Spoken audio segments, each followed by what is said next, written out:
Hamas ने Israeli जेलों में बंद फिलिस्तीनी कैदियों पर हो रहे बेरहम जुल्मों पर नेतन्याहू हुकूमत को आड़े हाथों लिया है।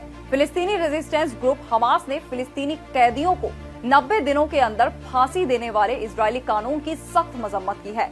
हमास ने कहा, ये काला कानून डिटेंशन सेंटर्स के अंदर नस्लकुशी को कानूनी शक्ल देने की खतरनाक कोशिश है। यानी इजरायली जेलों को अब कानून के नाम पर मौत का मैदान बनाया जा रहा है। ये कदम आलमी इंसानी कानून की खुली तौहीन है।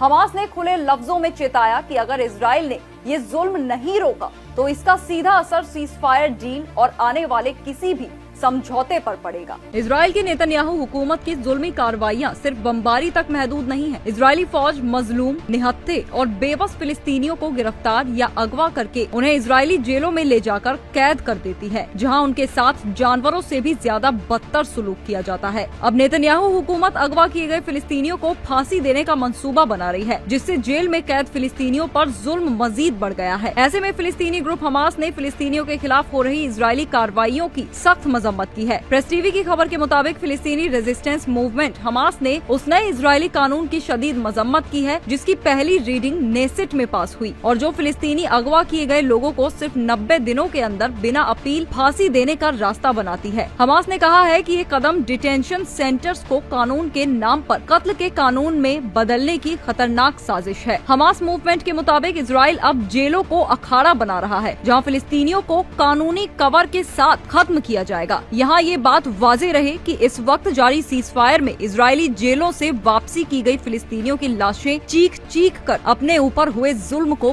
बयान कर रही हैं। एक इजरायली लाश के बदले 20-20 फिलिस्तीनियों की लाशें गजा वापस आ रही हैं, जिनके जिस्मों पर बेइंतहा और बेरहम इजरायली जुल्मों के निशान हैं, जिससे ये वाज़ेह होता है कि इजरायली हुकूमत किस हद तक फिलिस्तीनियों को कैद करके उन पर जुल्म करती है। हमास ने अपने बयान में आगे साफ चेतावनी दी है, अगर इस कानून को आखिरी मंजूरी दी गई तो ये सिर्फ फांसी नहीं होगी, बल्कि टॉर्चर और मेडिकल लापरवाही को नए सिरे से वैलिड करने की चाल होगी और इसका सीधा असर सीजफायर डील और किसी भी आने वाले समझौते पर पड़ेगा। वहीं फिलिस्तीनी वजारत खारजा ने इस बिल को सीधे तौर पर वॉर क्राइम करार दिया है और कहा है कि इजराइल का जुडिशियल सिस्टम और नेसेट अब जुल्म रोकने की नहीं बल्कि कत्लेआम की मशीन बन चुके हैं। मिनिस्ट्री ने चेतावनी दी, ये कदम गजा के बाद कब्जे वाले वेस्ट बैंक तक जुल्म बढ़ाएगा और अगवा किए गए फिलिस्तीनियों की जिंदगी को खतरनाक मोड़ पर ला खड़ा करेगा। इस मामले पर हमास का पैगाम बिल्कुल साफ है कि नेतन्याहू हुकूमत फिलिस्तीनियों के खिलाफ जुल्म रोके, वरना इसके अंजाम सिर्फ जेलों की चार दीवारी में नहीं रुकेंगे। ये मामला अब कानून नहीं, पूरी सियासी जंग का रुख बदलने की कगार पर खड़ा है।